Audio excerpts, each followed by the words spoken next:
Hi there, greetings and salutations on this, the opening week of practice for the 107th running of the Indianapolis 500. My name is Jake Query. That is Derek Schultz. Hi. Well, that was, you were overly enthusiastic on your hello there. I'm excited. But you stepped over me. No, a hi is not stepping over. No, it is. Just giving a hi is not stepping over. No. Contract says that you wait until I'm done. No, we haven't. And then you go. The beauty of this show is that we have no contracts. Yeah, okay. It's the beauty of it. We're going to try this again. Hi there. My name is Jake Query, and sitting to my left is Derek Schultz. You got to look at the right camera, though. See, see, now they're on the center side. All right, let's try this again. Here we go. All right. We don't have tally lights on these. How am I supposed to know what camera we're on? 2. Hi there. How are you? This is the week that the Indianapolis Motor Speedway opens up for practice for the 107th running of the Indianapolis 500-mile race, and I am the very enthusiastic about that Jake Query. Seated to my left, Derek Schultz. Hi, I'm Derek Schultz. I'm sitting on a phone book right now. You don't want me to say anything. I told you to wait until I'm done talking, and then you can say whatever the hell you want. You were just going to talk again. I said hi last time, and you got all mad at me. I didn't get mad at you at all. all. So I just gave the nod. That's all. How long have we done this show? Oh, my God. What's wrong with you? We need to have a meeting about timing and meter. All right, yeah. Hi, welcome to the show. Thanks so much for being here. Bailey and Wood Financial Group presents Query and Schultz. And I'm sure from the they're Lou thrilled to be Malnati doing studio. so. Right? We're inside the Lou Malnati studio. Lou Malnati's, which, by the way, is on Ferguson. Fabulous, fabulous, fabulous. Not just Chicago-style pizza, traditional style as well. Wide array of menu, draft beers, absolutely outdoor stuff for the kids right on essentially the canal in Broad Ripple on Ferguson, and that is one of many locations in Central Indiana. Yeah, 5. For Lou Malnati's. 5 of them. Slow down. 5 locations. Okay. Yeah. The others are? Avon, Greenwood, West 86th Street, Carmel. Okay. And those are for carryout. Yes, so the only dining location is Midtown, Broad Ripple. And Bailey and Wood is the presenting sponsor of this program, who I'm sure is absolutely thrilled to be doing so at this moment. Bailey and Wood, of course, keeping your money right here in Central Indiana when it comes to getting the best mortgage rates on a new home. BAWFG.com, right, Derek? That's right. 855-350-HOME. A lot to talk about, Derek, including, and let's get right to the main topic here. The NBA draft lottery is going to be tomorrow night. We're going to find out where the Pacers are picking. Now, Indiana, as it stands right now, would be 7th. And they have, of 1,000 ping pong balls that go into the hopper, 68 of them belong to the Pacers. Yes. Now, I'm confused by this. A 6.8% chance at the number 1 pick. Here's what confuses me. Mm-hmm. So when they do this process, and so let's say, for example, there are how many picks that are in the lottery? 4, the top 4. But there are 14 lottery teams. So when they have the 14 teams ping pong balls in there's 1,000 ping pong balls, and they pull out the Pacers ping pong ball. Do they then have somebody whose job it is to go and pick out the 67 Pacers ones and throw them all out and then start the machine back up? Or do they just keep pulling out ping pong balls until they get a new team? Great. You know what? That's probably a Scott Agnes question. Scott is the only person I know that's ever been in the room for it, which they don't usually allow media to be in the room, but they did a couple of years ago. So I don't know the answer to that question. But you agree that's a great question. That actually, yeah, I'm surprised whenever you say you have a question and it's a good one. But that's a good one. We'll save that one. Why does that surprise you? Because sometimes the questions are just stupid, and I'm like, no one on earth, no other human being besides Jake Query has ever thought about that. No one's brain works that way. Do you know my last name? Query. What's that mean? Question? Yeah. Asker? Okay, great. So the Pacers right now 7th. They have a 68% chance of moving into that front 4. And then, of course, all bets are off at that point. But the team that has gone in Well, 7th, wait, hold on. They don't have a 68% chance of moving into the front 4. there's 68 ping pong balls in there, right? Yeah. Okay. What'd I say? 68%. No, they have, I'm sorry. 6.8% chance at the out number of 1,000. Yeah. To move, sorry, Yeah. a 7% chance to move into the front. They've got something like but the last few years, 20-ish% chance to get into the top 4. I think 25. The last few years, the team that has gone into the lottery at 7 has in fact moved up. Yeah. It would be the Pacers to end that streak, knowing their luck, right? Correct. The history of the Pacers in terms of these scenarios.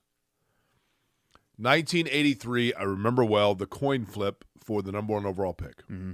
Houston won that coin flip. They got Ralph Sampson. The Pacers, with the second pick, took Steve Stepanovich. In 1985, the New York Knicks rigged it to get Patrick Ewing. That's not no. Which everyone. That's not what happened. Everyone knows that. It's not what happened. Okay. Well, the New York Knicks in 1985 got the first overall pick, and as a result, they were awarded the decade and a half of falling short of Patrick Ewing. The Pacers, with the second pick, took Wayman Tisdale. In I'm trying to think of. Well, Smits was number 2, right? 88, they had the number 2 overall pick. They took Rick Smith. Was that Ellison? That was a really bad draft. See if you can guess. Not Ellison. Ellison was 80. Are you sure? Ellison was 89. 89, okay. Robinson was 87, right? 86 was Daugherty. 90 was Coleman. 91 was LJ. Who am I missing? Who was 88? This? How about this? In 1988, when the Pacers had the number 2 pick, one Shannon wrote a letter to the player who went number 1 overall, telling him that she wanted him to come to the Pacers. I can literally name like every other number 1 pick around there. I'm going to be so mad at myself when I don't get it. Why can't I think of this? I don't know where my brain, 84 was Hakeem, 85 was Ewing, 86 Daugherty, 87 Robinson, 88. 89 Ellison, 90 Coleman, 91 LJ, 92 Shaq, 93 Weber, 94 Big Dog, 95 Joe Smith, 96 AI, 97 Duncan, 98 Olowokandi? I think that's right. He was in there. 99 Elton Brand? Brand might have been 2000. 2000 was Kenyon Martin. Okay.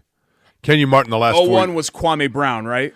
Kenyon Martin, or maybe those two were Kenyon Martin was the last 4-year player and probably But I mean, honestly, isn't that sad that I just – tell me who 88 is. Okay, I'll give you a hint. I'll give you a hint. You ready? Yeah.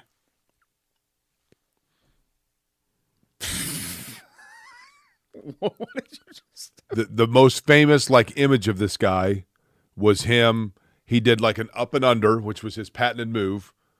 Up, under, score, and then got a late foul in the NCAA finals and looked at the camera and went, and that was the cover of Sports Illustrated and every single thing about him. Danny Manning? Yes.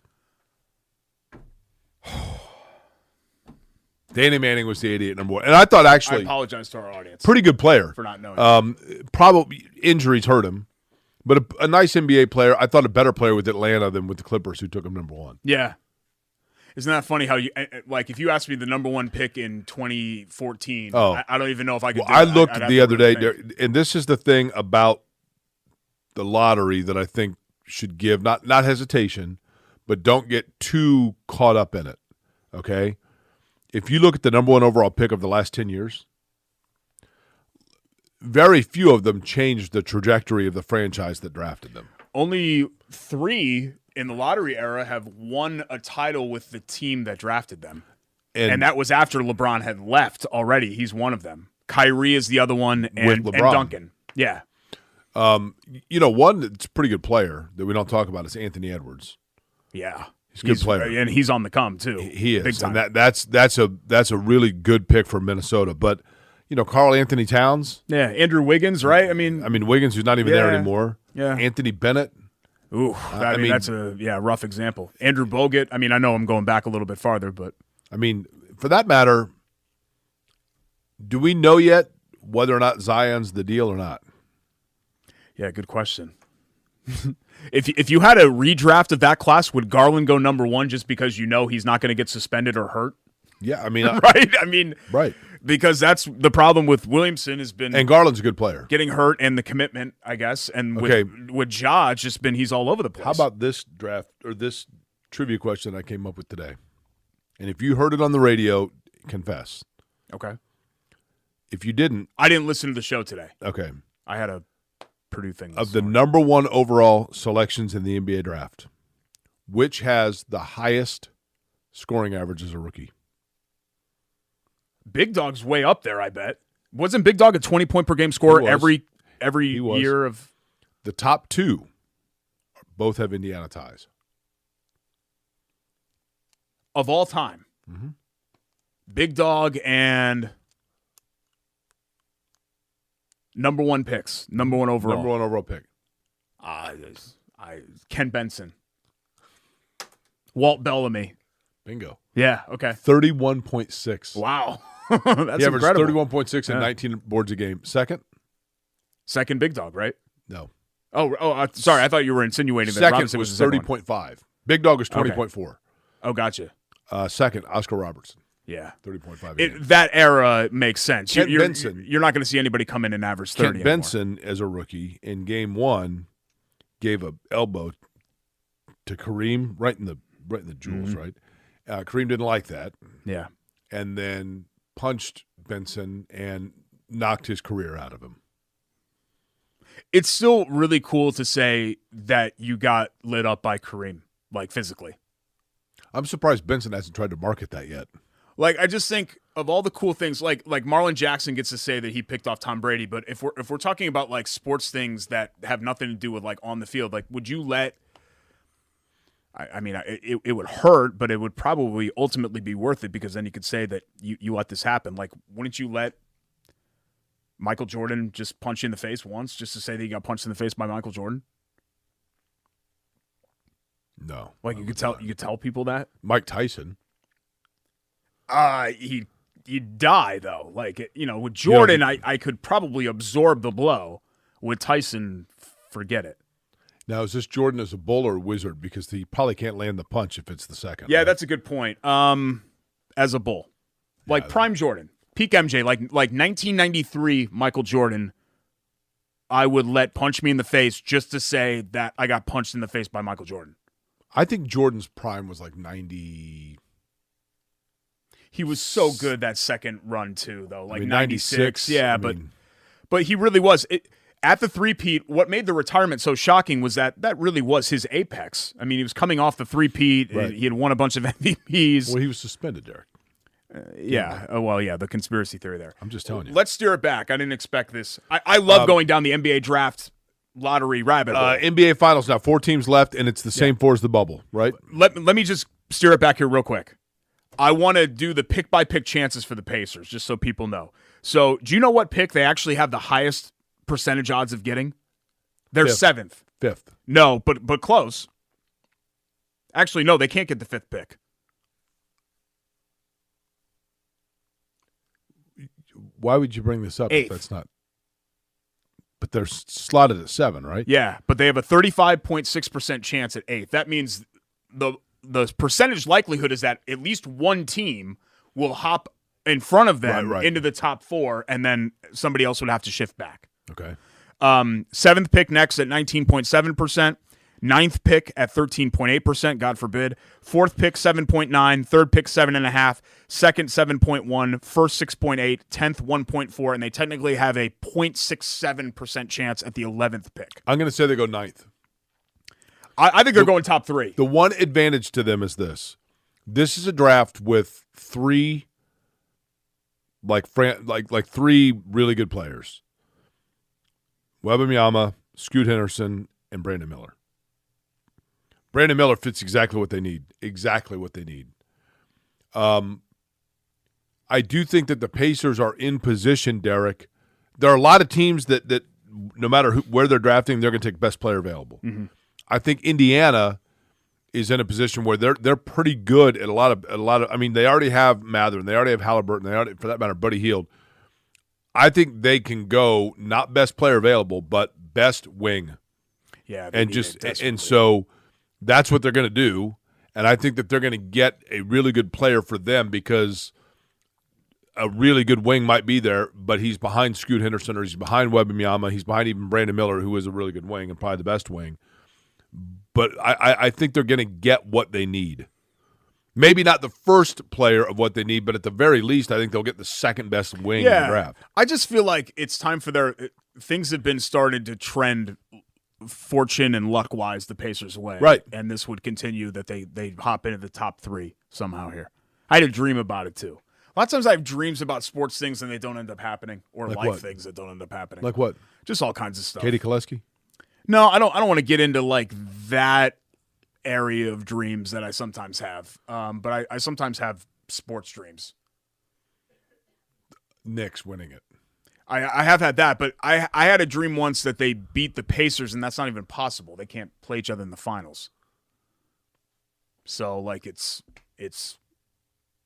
sometimes I wake up and I'm like, wait a minute, that's not even. When you wake up, is the ball going right around and out from that Ewing finger roll, and then the guy throwing the towel in '95, the fan. You know throwing the what? towel. What people don't remember is that Ewing hit the game winner in Game 5 to save them from losing that series in 5 games. If he doesn't hit that shot, the Pacers beat him in 5 games that year. So the fact that they were even in position there was because of Pat, and also he had the game-clinching bucket in Game 7 in '94, and he had a ridiculous stat line in that game. Oh, that was 19 fouls. I remember that game. Yeah, well, Derek McKee hit a 3-pointer clearly after the shot clock had expired, and they counted that. So Pacers fans don't want to mention some of the other things that happened in that game. 19 fouls. The 3-point play, 4-point play. I'm just saying.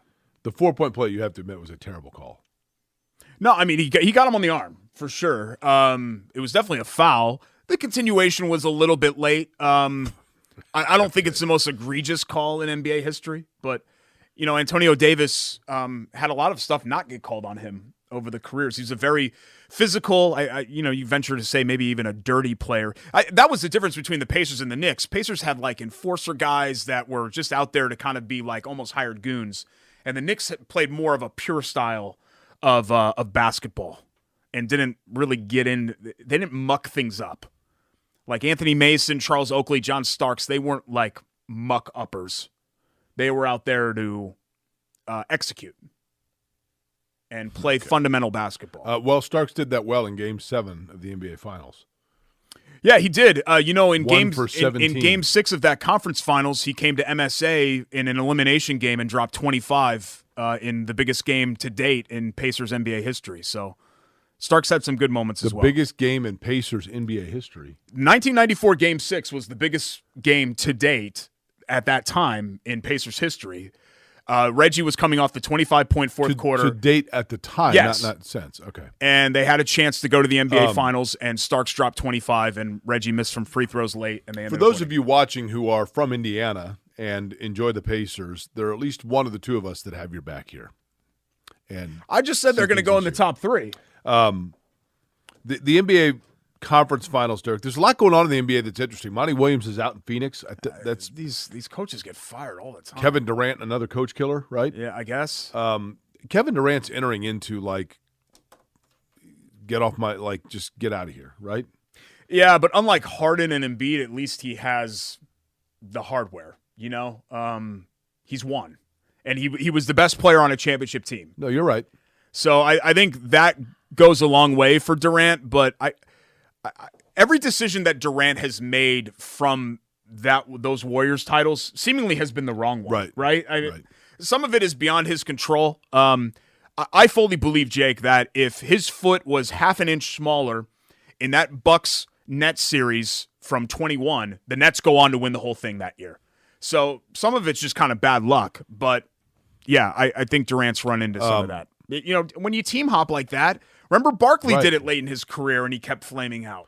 The Celtics, to me, Celtics Heat is an interesting series because Are you surprised, by the way, Boston's such a gigantic favorite? They're a little minus 600. But Boston, Tatum and Brown are really, really good. Yeah. But Miami, here's what Miami does that is, to me, pretty fascinating.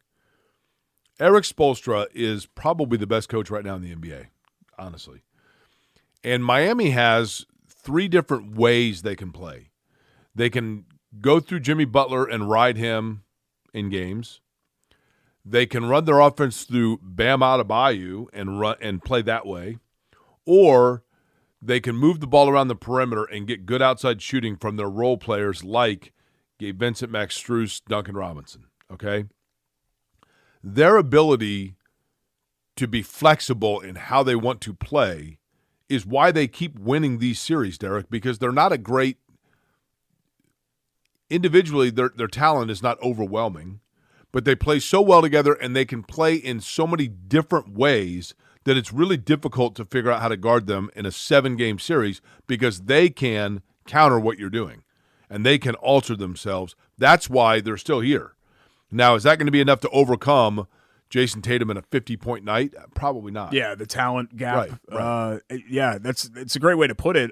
They're just tough, man. Like it's like when you're playing pickup ball and you see a balding Cody Zeller and you're like, this guy? And then he's rebounding and getting putbacks and dunks on your head, and you're like, you almost get frustrated. Like, right. Gabe Vincent is going for 20 I minutes. know. Gabe Vincent? Max Strus?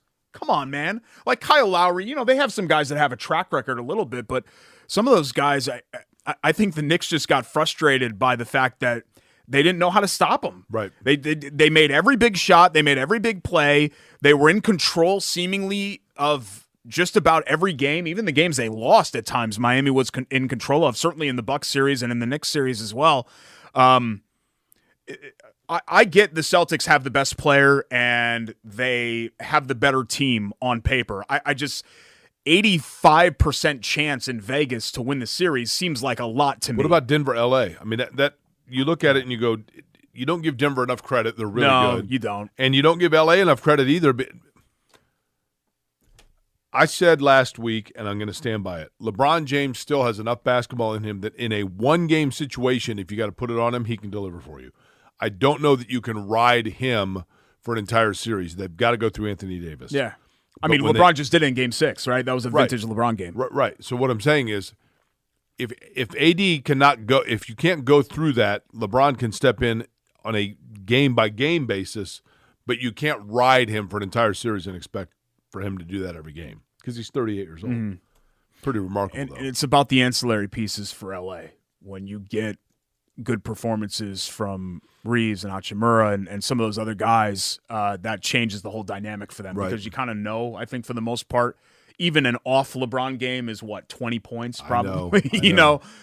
Even at 38 years old. But I just think the seas have parted here we've been waiting for Boston's breakthrough, and I think in a way you've been waiting for Jokic's breakthrough, right? For team success. And it just feels to me, Jake, that the seas are parting for those two to meet in the finals. I'm not shut off to the idea that the Lakers can win the West Finals. I think it would take a lot for Miami to win the East Finals, but I don't think it's an impossibility by any means. But that's how it feels it's trending this year. By the way, one of those NBA franchises that we mentioned, whether it be the Boston Celtics, the Miami Heat, the Denver Nuggets, the LA Lakers, one of them is hoping to hang a banner this year. Indiana just did that this week, talking about IU, at least if you listen to their fans. But probably reason for a little bit of optimism in Bloomington. We'll explain that and get to some of our different things that we have to get to, including I am dying for some milk. But before we do that, let's get to our Lou Malnati's Look Who's Cooking. Lou Malnati's, as we'd mentioned, a multitude of Central Indiana locations, including their dine-in location in Broderpool on Ferguson. Lou Malnati's forever. For years, people were mail ordering it out of Chicago or driving to Chicago just to get that Chicago-style pizza. That drive, that wait for the mailbox, all a thing of the past now because right here in Central Indiana, and Lou Malnati's a connection to Indiana. Of course, the fact that their ownership group attended IU, so local, even though it comes circuitously from Chicago. Yeah, Mark Malnati met his wife at IU. That's right. In terms of our Look Who's Cooking, Derek? It's Tatum. I mean, 50 Berg, Game 7. It's a 50 slice, Derek. It's a pizza-sponsored segment, so no burgers, slices. Even though they do have food besides just pizza available at their Ferguson location for Lou Malnati's. But it's a 50 slice. Okay, I appreciate that Lou Malnati's sponsorship of the show. Nobody says slice. That sounds weird. What do you mean? That sounds weird. 50 slice? 50 Berg. No. Derek, so short for burger. Yeah, we don't talk burgers during a pizza segment. But for Tatum, we should have a meeting about marketing. Everyone knows Tatum's one of the 5 or 6 best players in the league, probably at this point. But still, to drop a 50-piece in a Game 7. Okay, 50-piece, okay. It's one of the great individual performances in Celtics playoff history, which is really saying something considering it's the freaking Celtics that we're talking about here. How about a 50 pepperoni, 50 pep? Okay, you're really sort of I'm reaching just going here. with toppings. How about this for Tatum, though? And look, I know that he hasn't broken through. They got to the finals last year, but fourth time in his 6-year career that they've been to the conference finals. I mean, Jake Philly hasn't been in the conference finals since 2001. It's unbelievable. Isn't that crazy? You had an unbelievable stat once since 85 for Philly. And with all the great players, they had Jimmy Butler for a year. They had Harden, Embiid, AI, Barkley. I mean, the Pacers, Simmons. Jake, the Pacers have gone to 8 Eastern Conference Finals in that span without anything close. No offense to Reggie Miller or young Paul George. Those guys weren't close to MVP level players. You're right. And so it's astonishing to me that Philly hasn't accomplished that. But yeah, Jason Tatum just kind of coming into his own and now cementing his legacy. Yeah. I mean, 50 Bergen in Game 7 is crazy. It's crazy stuff. Mike Woodson, recruiting, IU, and more features when we come back. Sliced. It's Corey and Schultz here on the ISC Sports Network. Stick around.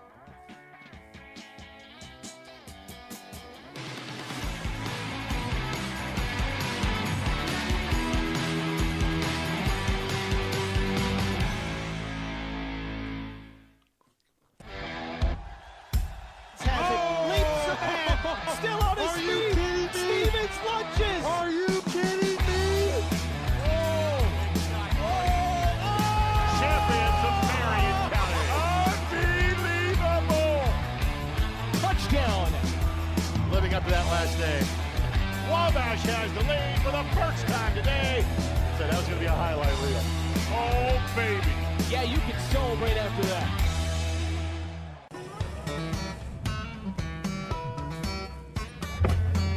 Hey, AC. Nice snap. Mortgage is a snap. Duh. Bailey and Wood, a lending hand for Wish TV Sports. At an Indiana dairy farm, long workdays stretch into more labor after sunset. A newborn calf needs watching. Barn needs cleaning. Tractor needs some handiwork for tomorrow's tasks. Just like in your own home, the day's chores are never done until the family beds down for the night. Dairy farmers and their families share the same dream with all of us, that what we all do is worthwhile. Bringing to market pure, safe, and healthy dairy foods is what they do. From Indiana's dairy families to ours every single day. Learn more at winnersdrinkmilk.com.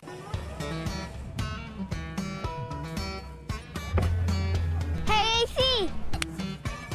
Nice snap. Mortgage is a snap. Duh. Bailey and Wood, a lending hand for Wish TV Sports.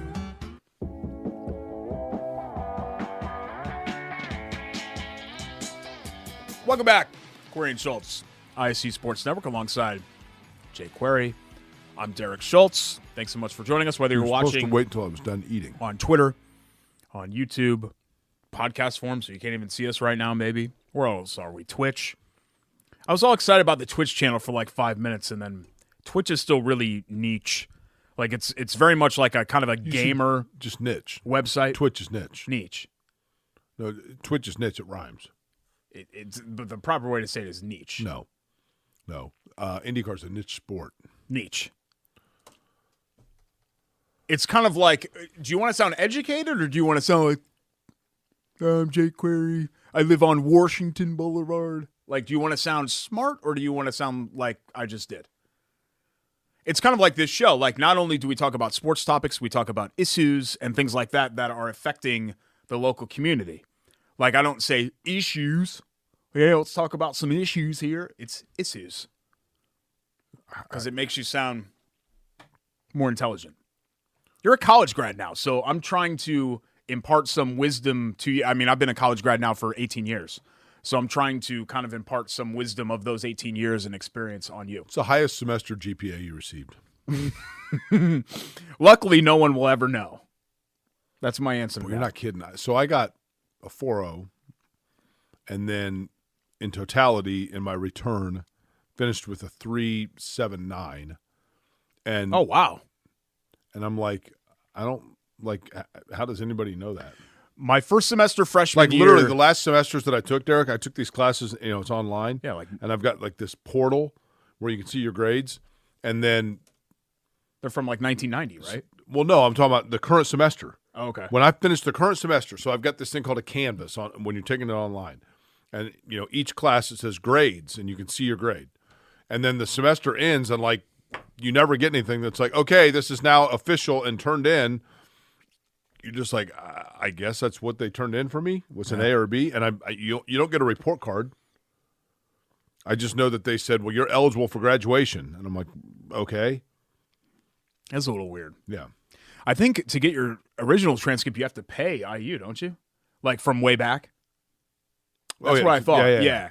Not like anybody would ever need it. I was over a 3.0 my freshman year, first semester, and then it just kind of went downhill into academic probation first semester, sophomore year, and then I met Megan, and then I was off academic probation because I got over a 2 second semester, sophomore year. Then my junior year, I signed up for all classes with Eric, who, even though he's kind of a drinker and a fighter, he was serious about always attending class, and we had the same major, so he would drag me, like literally sometimes physically drag me to class now with him, and then I ended up having, I think I was over a 3.0 both semesters my senior year. I'm trying to figure out how Megan, first off, who she is, and secondly, how that factored into any. Well, of Megan this. was my most long tenured girlfriend besides Ashley, who ended up being my wife. So like half of college I spent with Megan, which was kind of a mistake, to be honest. She was a nice girl, but I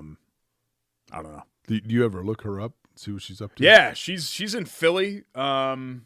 She was from Jersey too. Okay. You know, I came out to Indiana for blonde-haired Indiana girls, and I dated a brunette from Jersey and a brunette from Vermont who What's I her married. last name? I'm gonna look her up. Fitzgerald. Okay. But yeah, she was Like the Edmund Fitzgerald? And I think she felt the same way about me. We were like in a transition period. She had gotten out of a serious relationship, and I had gotten out of one several months before that, and it was a relationship of convenience. We were both from the East Coast. Is it this gal? We go in the city together. No, it is not. It's a pretty common last name, Fitzgerald, so I don't think you're going to be able to oh, wait a minute. Hold on. Is it wow. put that up. I don't think she's on Facebook. Is it this girl? She's on Instagram, but no, dude, those girls look like they were born in like 1999. Okay. Yeah. Let's get to. I'm What's her uncomfortable married with this name? conversation. Do you know her married name? So Indiana, she's not married. Oh, really? Indiana landed a big commitment over the weekend. Is this her here? A 5-star player, Mackenzie Mgbako. No. Okay. Number 10 player nationally, chose IU over Kansas, was originally a Duke commitment and then decommitted. Big close for Mike Woodson. His third 5-star player in the last 2 recruiting cycles, if you count Khalil Ware, who came over from Oregon as a transfer, Jalen Hood-Schifino, and no. Okay, she looks like Sissy and Spacek. Mgbako. That's good. So a good track record here of Woodson, because that was one of the knocks on him, Jake, when he got the job, was can this guy recruit, which I always thought was a little bit silly considering his NBA connections. And I think kind of what we're learning about where college sports is, I think the most overrated, and I'll actually defend Indiana here, the most overrated thing in the world to fans is pedigree of your program and where your program is. Are you not on Facebook anymore? I don't think any 5-star cares about how many Final Fours. Block me? No, I'm not on Facebook anymore. Why? Can we do this? Because this is actually a good segment. We don't do like IU basketball a whole lot on the show. Right. I don't think any 5-star player cares about the fact that Indiana's been to one Final Four in 30 years. Have you met that fella? Or has been to one Elite Eight his in 30 name's Derek years. Schultz. No, I don't know who that is. Okay. I don't think they care about that. I think what they care about is, A, can you develop me and get me to the league? And B, while I'm at your school, can I maximize financially? So basically, can I get my bag in NIL? I'm talking like cream of the crop, top 10, top 15 level blue chip recruits. Okay. I'm not talking about Fletcher Lawyer or, guys that are like fringe top 100 guys. I'm talking about like the cream of the crop guys. Trey Galloway, like not guys like that. Listen, I get the fact that Indiana basketball fans, this beats the alternative. You want players that give you, that seemingly are going to give you the best chance to win. I get it. And you are, elite level recruits seemingly give you that better chance. I get it. The challenge is this. Look at Kentucky. Kentucky's been getting 4 of these guys a year for the last 15 years. They have one title, right? If you look at Indiana historically, the biggest name recruits they've ever landed, and we'll go back. Give me a year off the top of your head from the 80s. 89. Okay, we'll start in class. Huh? That was a great class. We'll start in 89, right? Yeah. So Calbert Chaney is the all-time leading scorer in the Big Ten. He was the 6th best recruit in a class of 6. Yeah, he was the lowest rated, right? Yeah. Lawrence Funderburk lasted 6 games, gone. He was he was the prize of that class, Lawrence Funderburk, right? Yep. The only 2 McDonald's All-Americans in that class, if I'm not mistaken, Pat Graham and Greg Graham. Funderburk might have been. Actually, it might have been Funderburk and Pat Graham. Pat Graham, good player, got hurt. But since then, the blue chip can't miss. This is it. Indiana basketball's back, turning it around, hang the banner. Luke Recker. Yeah. Jason Collier. Patterson. Andre Patterson. Charlie Miller. Neil Reed. Noah Vonleh. Bracy Wright. Marshall Strickland. Eric Gordon. DJ White, who actually DJ White. is, an outlier there. Deron Davis. Yep. Romeo Langford. Hunter Perea. It's a mixed bag, right? Yeah. It's a mixed bag. And for Indiana, unfortunately, it's been more misses than hits. We've been through this road a million times. I hope he's a great player. The thing to me that's interesting for Indiana, and I'm not saying that I know the answer to this, but if you look at what Indiana now has coming in, they got a 5-star recruit in Mgbako, if I'm saying the name correctly. Yeah, you got it. They got a 5-star kid that was at Oregon a year ago, and everybody's doing backflips because he committed in Indiana as a transfer. He averaged 6 points in 14 minutes a game at Oregon, okay? But let's say that he finds the fountain of youth. Sure. Great. Xavier Johnson's back from injury. Awesome. Now, that has to replace Trace Jackson-Davis, Jalen Hood-Schifino, Race Thompson, Tamar Bates, Miller Kopp, Geronimo. There's 6 right there, right? Yeah, some of your top-level guys are gone. So if they were 21-10 a year ago with that group, does this improve them? Or does it allow them to just maintain status quo? I think I think there was some concern, Jake, that they'd even be an NCAA tournament team with everything that they were losing, and now, at least from a talent standpoint, this can be an NCAA tournament team, even a top half Big Ten. But I think team. people that but you're relying on a lot of those guys suddenly hitting. Malik Renew, that's a name that you did not mention. Malik Renew is going to have a big season. He's going to be a good player. Because that's your starting lineup right there, and then I'm assuming Trey Galloway. So your starting lineup are the 2 5-stars, Ware and Mgbako, and then Malik Renew, Trey Galloway, and X. Those are your 5. That's your starting 5 as of right now. But what I like about Mgbako is that, and look, this is all projection, right, from what we hear from the scouts, is that he's a wing player, a 4, maybe even a 3, right, who doesn't have a great shot, but at least has the foundation of a shot, like it's not completely broken and can improve upon it, and is a tremendous athlete. Like any of these top 10 kids that Duke doesn't recruit guys who don't have pro potential. Right. Kansas doesn't recruit guys who don't have pro potential. Well, in Kansas's case, I was talking to a buddy of mine who's a big Kansas booster, and he goes, look, bottom line, we ran out of money.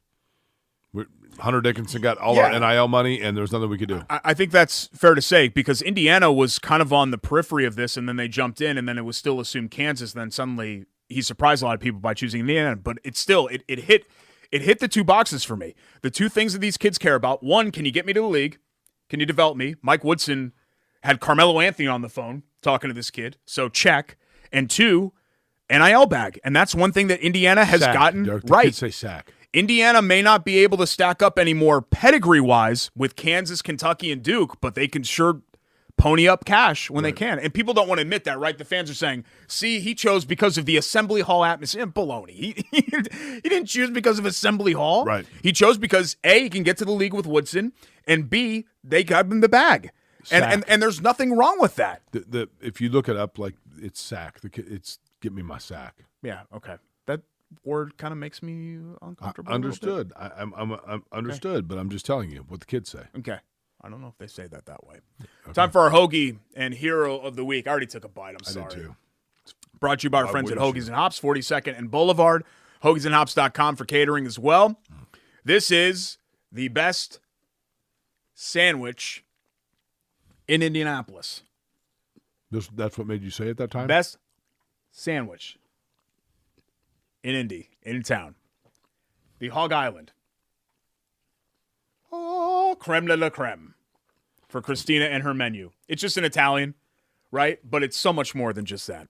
Shaved onion, delicious oil, lettuce, tomato, all of the great meats on there as well. Provolone cheese, just perfectly packaged, perfectly delicious. Really, really good. The bread's what makes it. Oh, yeah. The bread Derek. is the separating factor, I think, of the whole thing. I mean, the meat, the dishwashing meat, toppings, and shaved onion. I'll go ahead and finish here because people have gotten all honest really about the good, fact too. that it's disgusting when you do that. It is fabulous. We're The just bread talking. makes it. And if you stop by Hoagie's and Hops, you can also, right next door, go to Chili Water and get the latest. And, Derek, this is the, which one? I'm going to do this 3 times so it doesn't totally explode on me. Dark Side of the Munich, which is a German stout. And a very good one at that. That is good. We've done this one a lot, but it's so good, I have no problem doing repeats. And this is perfect, by the way, when the Colts are playing in Frankfurt, Germany, which we now know is going to be the case against the New England Patriots. Yes. What better thing to do than to go to Chili Water, load up on some German stout. By the way, I should mention, I understand that the Colts' schedule release was Thursday. We're taping this right now on Monday. Just kind of a personal protest thing. I think the schedule release thing is completely overdone. I love the Titans video on Broadway. I thought it was absolutely hilarious. The social media aspect of it is still really fun, the team videos. But overall, Jake, we knew for months who the Colts were going to play. Right. So, and we knew that the Colts weren't going to be in line. If they were going to get a primetime game at all, there'd be one, and they ended up getting 0. To me, a bunch of Sunday 1 o'clock starts against the Titans and teams like that are Their meaningless. schedule, from a pizzazz standpoint and just an overall excitement standpoint of teams, their schedule this year is pretty lame. It's 0. Yeah. I mean, last year you had the Steelers and the Cowboys and, right? And this year it's kind of like, I mean, you got the NFC South, and I guess you play Vegas again, but at home. You do have the Steelers again this year, don't you? Yeah. Yeah, because they finished on the same line, maybe. Yeah, I'm kind of with you, but this whole idea of, week 4 to 7 looks really tough here because, you got that the game against the Rams and then Tennessee, who they've struggled with, and you got to go at Jacksonville. Right? We don't know what any of these teams are going to be. Give me a break. Yeah. We don't know any of this stuff. I'd agree. It's just, sorry, I don't mean to get on my soapbox and rant about it. The schedule release thing. I think the Colts are going to go 11-6 this year. Who's the hero of the week? Oh, sorry. Hero of the week. See, I actually forgot who getting the us hero. back Oh, on yeah. top. I do remember. Here, this is a feel-good topic. Hero of the week this week, moms everywhere. God bless our moms. I know Jake's mom is a wonderful lady, Mrs. Query. That's right. Her name's Karen, but I'm going to refer to her as Mrs. Query. A great mom. Mary Schultz, also a great mom. Ashley Schultz, a great mom. Abby Hafey, my sister, a great mom. Megan Query, a great mom. So there are lots of moms in both of our lives that kind of make the whole world go round. And thank you to all of the moms out there. I literally spent most of last night at 9:30 at night. I'm just laying on the couch, just scrolling through Instagram and just liking everybody's posts with their mom. Judy Walsh, great mom. Yeah. I should throw that in too. Sandwich is great. Yeah, it's really, really good. Hog Island. 42nd and Boulevard for the Chili Water Tap Room as well. Great place to go watch a beer. We should watch the conference finals game. Well, actually, you got all the track stuff in May, and I got to be out there too. So maybe we'll push it into June. We got a lot cooking, man. Purdue's got a huge presence in those garages, so we've got a lot of media opportunities for our folks that are working in IndyCar. I noticed you had a name badge on when I came I in. did, yeah. Yeah. It was cute, your little name tag. Yeah, I just came from work. So Do you have to punch in and punch out? No. Honor system and all of that. Okay. We come back on the show. Our winners drink milk. Winner of the week. We'll talk Grand Prix. Got a feeling that the winner of the week is going to be tied into that. Quick hits and love that play. Still a lot to get to here. Corey and Schultz, episode 136 here on ISC Sports Network. We're still on that, right? Let's roll with that.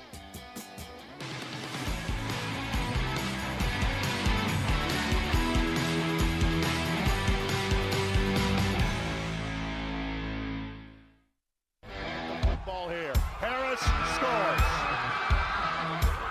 With 19 seconds left.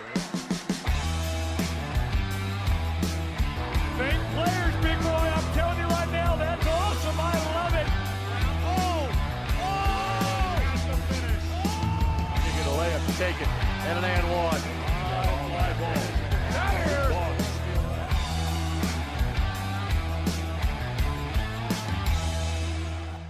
At Bailey & Wood, we pride ourselves on our 5-star customer service. But at our core, we're a family. Family owned, and family to our customers, staff, and our community. From charity events to recognizing hometown heroes, we prioritize giving back to our communities that have always supported our growth. So let us help you get your dream home today.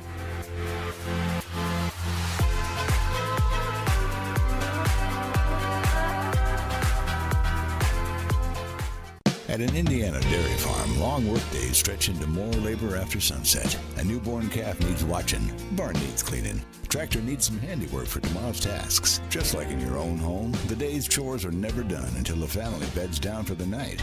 Dairy farmers and their families share the same dream with all of us, that what we all do is worthwhile. Bringing to market pure, safe, and healthy dairy foods is what they do, from Indiana's dairy families to ours every single day. Learn more at winnersdrinkmilk.com.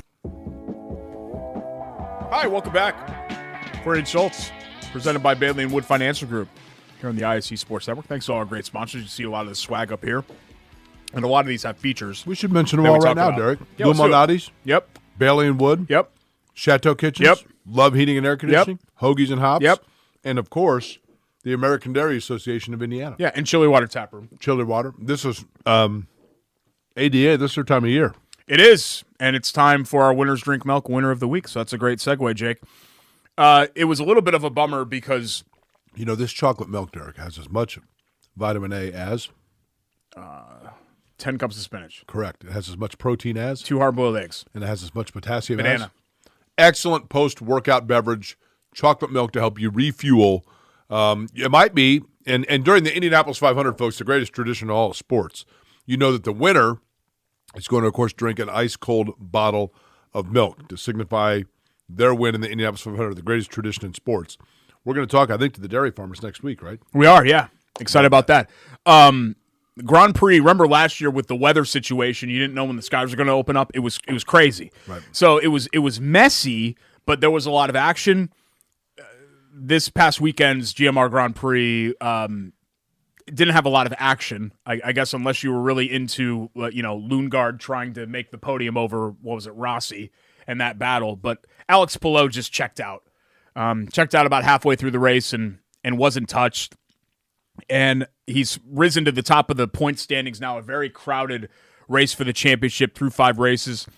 And, Jake, I just get the sneaking suspicion it is a wide-open field, right? You've got probably 15 or 16 drivers that can legitimately win this race, maybe even 20 if things really broke the right way. I have this sneaking suspicion that it's just going to be Palou. He's going to be in the mix. He was a runner-up in 21. He had a great car last year and the worst luck possible, right, or else he would have been right in the mix again. I'm not going to lock into a race 500 winner prediction on this show, but Palou's going to be in my Let me group. ask you this.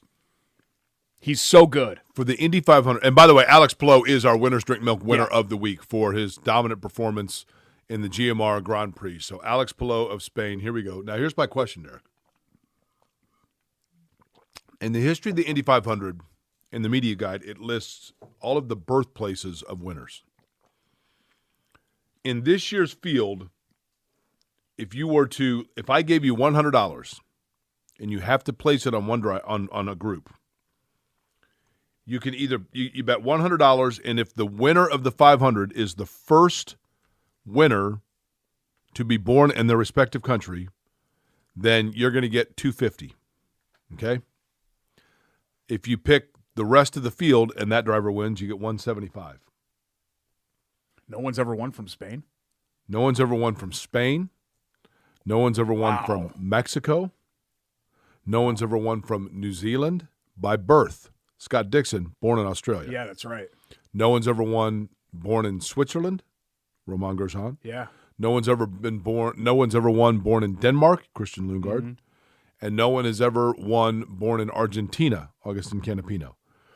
Wow. So you would get McLaughlin, Pato, Palou, Lundgaard, Canapino. Who's the other one I just said? Grosjean. Yeah. Would you take that at 2.5 to 1 or the field at 1.5 to 1? 1.7 to 1. I mean, I'd still take the field, but I would think on it. Pato, Palou, and you know what I mean? I mean, Pato and Palou alone. And McLaughlin. I mean, if you were doing like a power ranking system, those three guys would certainly be in your top 5 or 6, right? Yeah. So I mean, Dixon's way up there. Yeah. But I'll tell you this. And I just feel like I know that I'm saying I'm getting a lot of feelings today. Pacers in the top 3, Palou. Newgarden is going to win this race eventually.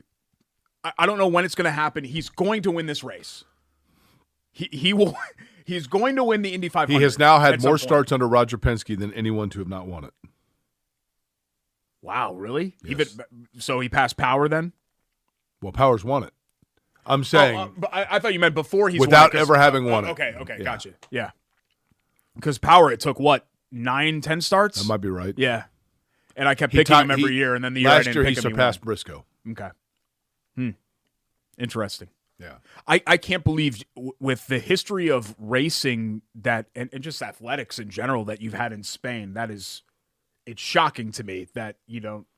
I mean, now that I do it in my head, I'm going back through the winners and I'm like, oh, there's no Spaniards there. Right. So I guess it makes sense, but you don't think of it that way. Really good talent, Alex Palou. It should be a great 500. Yeah, it's going to be an amazing race. Let's get to our quick hits here. Congrats to IU softball. They are dancing. NCAA tournament for the first time since 2011. They went 42-16, finished second in the Big Ten. Big breakthrough season for Shonda Stanton, who is their 6-year head coach, and it's been built by a freshman phenom, Big Ten Freshman of the Year and Player of the Year in Taryn Kern, who led the country in homers. So she just gets up there. She's a freshman and hits dingers. Do you remember that girl last year at Oklahoma that like every time she got up was hitting a home run? And I'm like, why are they pitching to her? Yeah. But Oklahoma's got 7 girls that are like that. I love college softball. I think it's super fun to watch. I just think there is it's so like compact. It's like a pinball machine. What draws me in about women's sports, I like things for different. I like the NBA for a different reason than I like men's college basketball or women's college basketball than men's. It's just the intensity. Yeah, for sure. It just feels like you live and die in softball, but also in women's basketball. Every pitch, every possession feels big. The bench is into it. They're loud.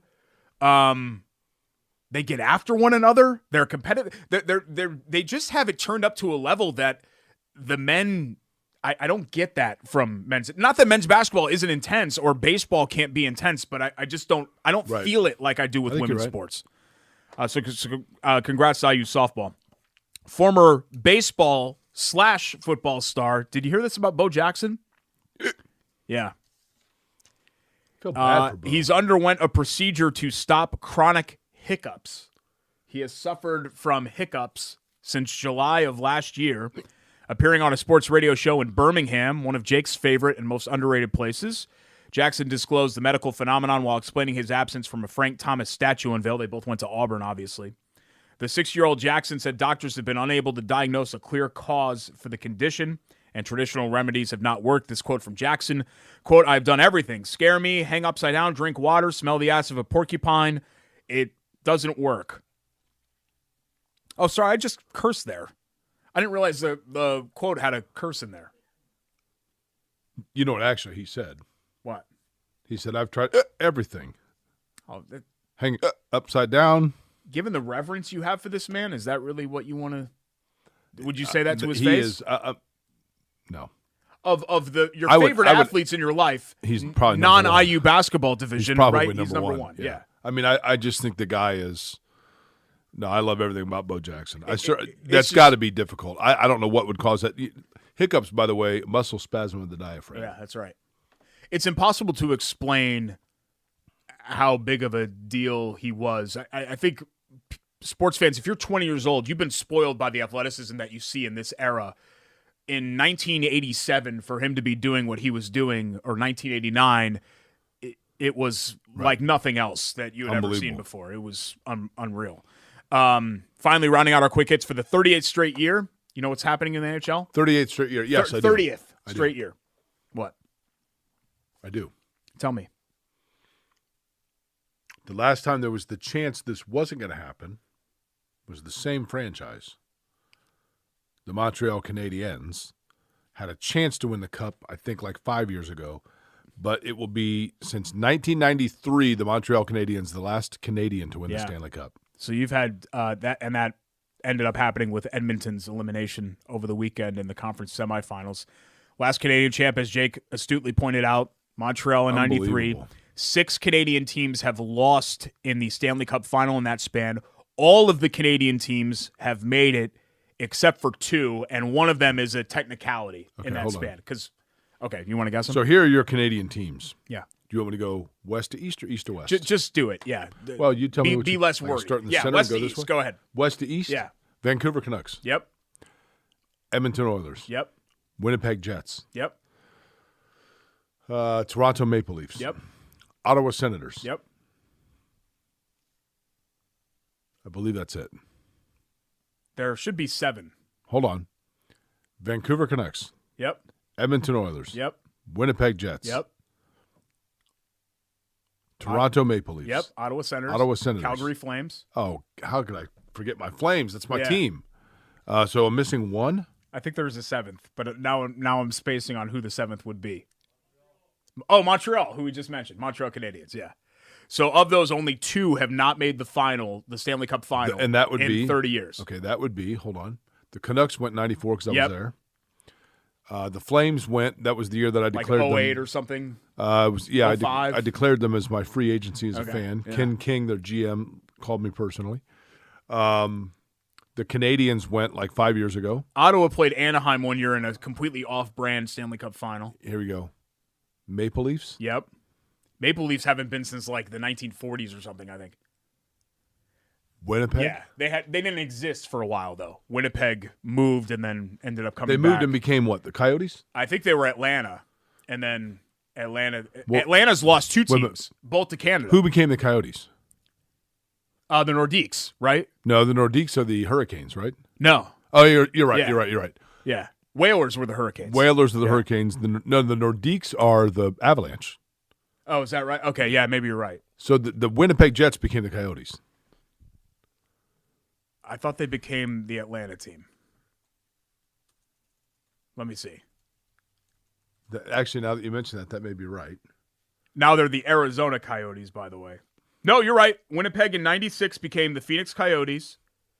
And then the Atlanta Thrashers. Yeah, that's a good one. Who were they? Became the Winnipeg Jets. There was another team in Atlanta that. So was Atlanta an expansion? Yeah, I guess. And then they that moved to must have been Winnipeg. what it was. Yeah. Okay. There was another team that Atlanta lost. Can you name them? Flames. Yeah. That's why the Flames are named the Flames. Sherman's March. Correct. Yeah. How about this? Do you think it's amazing? Because I do. Do you think it's amazing that? Do you know why the Houston Rockets are called the Houston Rockets? This blows me away. Because they were the San Diego Rockets or something, right? Yeah, like most people would think Houston Rockets, NASA. The Space Center. Yeah. But the Houston Rockets were originally the San Diego Rockets, and the guy that owned them had his money in a company that made nuclear warheads, and so that's why they called them the Rockets. Unlike New Orleans Jazz moving to Utah, where their music is not allowed, that doesn't make sense. But the Rockets actually does make sense. Love that play. We come back. Bite or bowl bleep. Can you imagine if you were drinking coffee while listening to jazz in Utah? Oh, boy. Yeah. It could be decaf.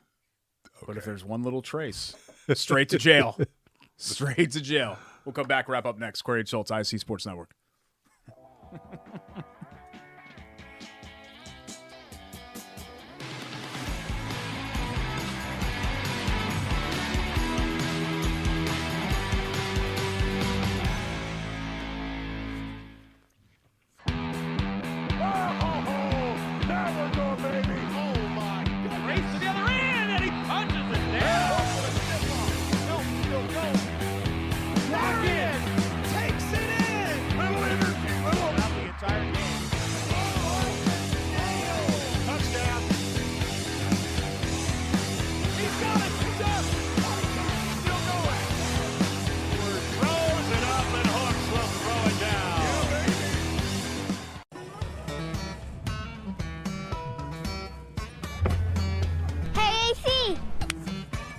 Nice snap.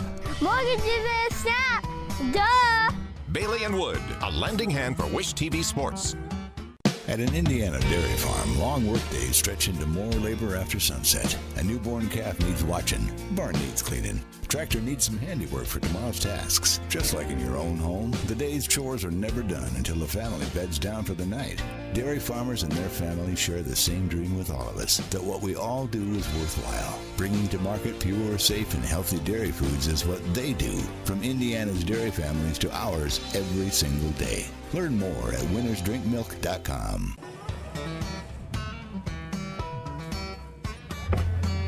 Hey, AC! Nice snap. Morgan, give it a snap. Duh! Bailey and Wood, a lending hand for Wish TV Sports.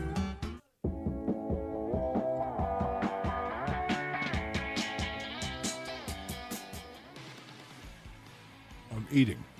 I'm finishing this. Jake, you can't just do the intro and then not do any of the other ones for the rest of the show and just be like, eh. Drives me nuts. You used to do this when we were on the radio, too. Where you just point to me all the time. Point to me. You'd be like on the phone with Shannon. I'm like, we're starting a live radio segment. Like, you can't talk to Shannon or Byron or whoever you were. That office phone.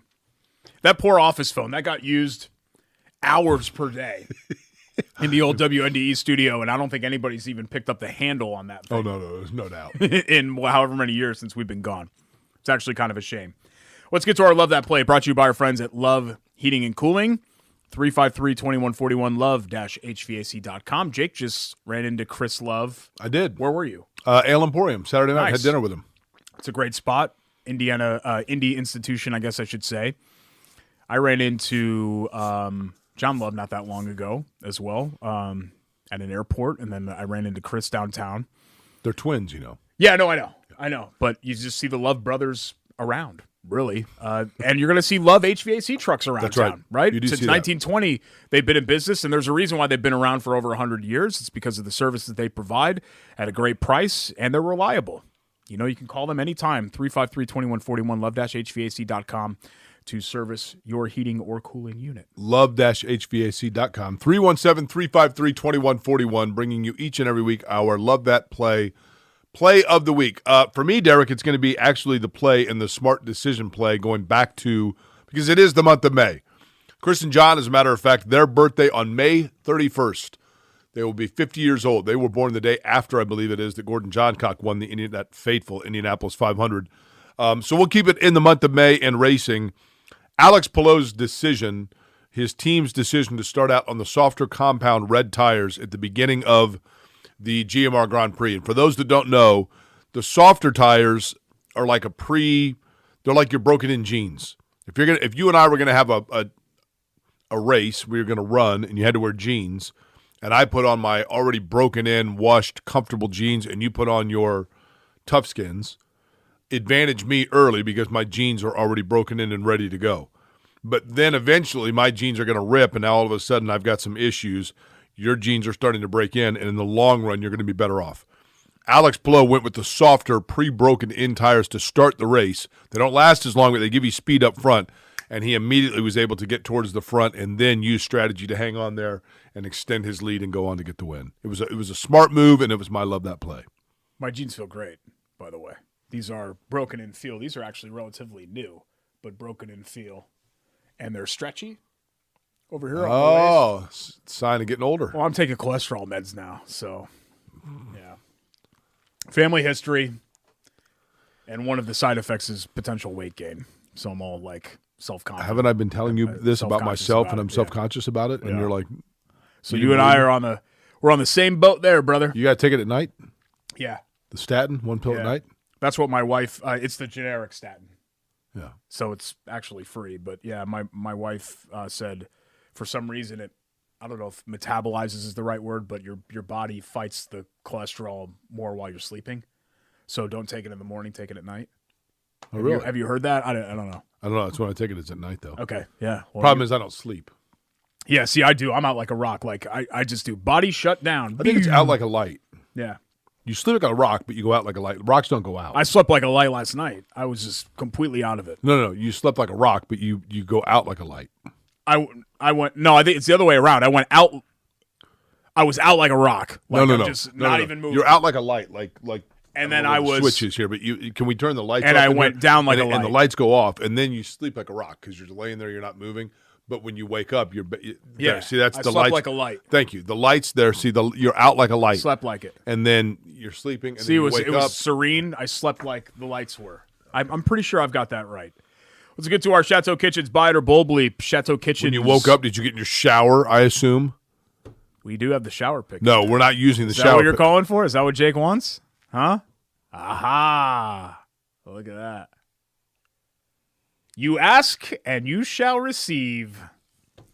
Chateau Kitchens, if you ask them, you will receive a great bathroom, a great kitchen, a great basement like I'm getting at my house. At Chateau Kitchens on Instagram and Facebook for their before and after pictures. Steven and his crew are going to take great care of you. They are the best in the business for home remodeling, anything on the interior of your home with our friends at Chateau Kitchens, including that beautiful man in that beautiful shower. Gorgeous. Just gorgeous. Here's what we do with buy it or bowl bleep. I give a statement, Jake and I go back and forth whether we buy it or it's bowl bleep. You ready? Ready. Statement 1. For this year's Indianapolis 500 winner, it will be their first race win of 2023. So will this streak continue? 5 different winners in the first 5 races. Will we see a 6th, or are you taking the field? What would the field be? McLaughlin, Pillow, Pato? No, well, of those that who have all has won? Newgarden? Newgarden. Who am I missing? So St. Pete was McLaughlin, right? Yep. Then you had race number 2 was Texas, right? Yeah. Who won at Texas? Was that? I don't even remember now. Might have been Newgarden. Yeah. Pillow won last week. You know, we probably should have gone over this. Yeah, I before. guess we should have done this before. Do you want to start that over again? Yeah.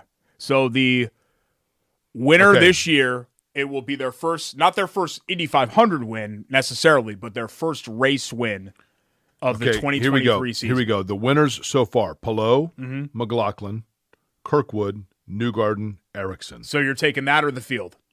Erickson won St. Pete. Sorry, I don't know why I had Pato in my head.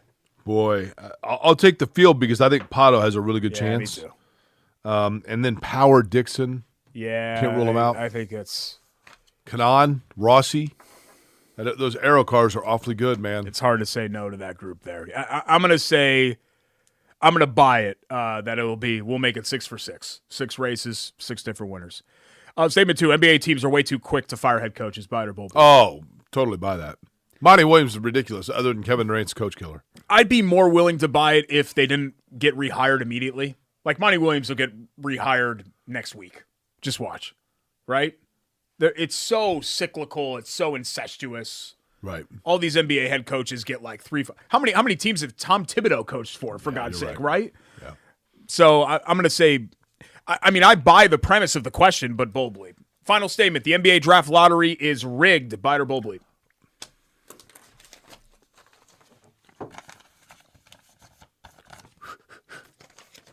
Oh, that's weird. The first pick for Patrick Ewing goes to the New York Knicks. Yes. No, it's not rigged. Straight up. Derrick Rose going to Chicago, being a Chicago native, with the Bulls having a 1.8% chance. I mean, it was just happenstance. It's just worked that way. Orlando getting back-to-back number 1 pick. It's just whatever. Had nothing to do with anything. New Orleans and Zion, that wasn't rigged. None of that was rigged. LeBron? All above the board. Cleveland, come on. Thanks to all our great sponsors today. Bailey & Wood Financial Group, Lou Malnati's and the Lou Malnati's studio. Chateau Kitchens, Hoagies and Hops. Who else am I missing? Chili Water. Love Heating and Air. I need the wide shot here so we can get all the shots in here. American Dairy Association, Indiana, as well. Chili Water Beer. For Jordan Chu, for Sean Walker, he's Jake Query. I'm Derek Schultz. Have a great week. We'll see you out at the track.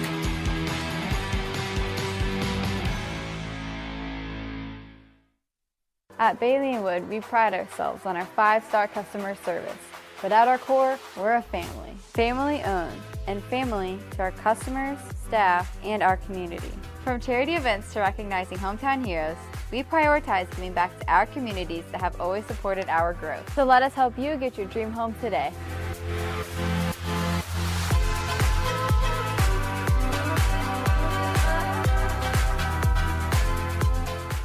At an Indiana dairy farm, long workdays stretch into more labor after sunset. A newborn calf needs watching.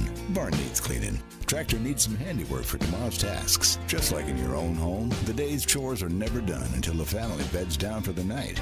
Dairy farmers and their families share the same dream with all of us, that what we all do is worthwhile. Bringing to market pure, safe, and healthy dairy foods is what they do. From Indiana's dairy families to ours every single day. Learn more at winnersdrinkmilk.com.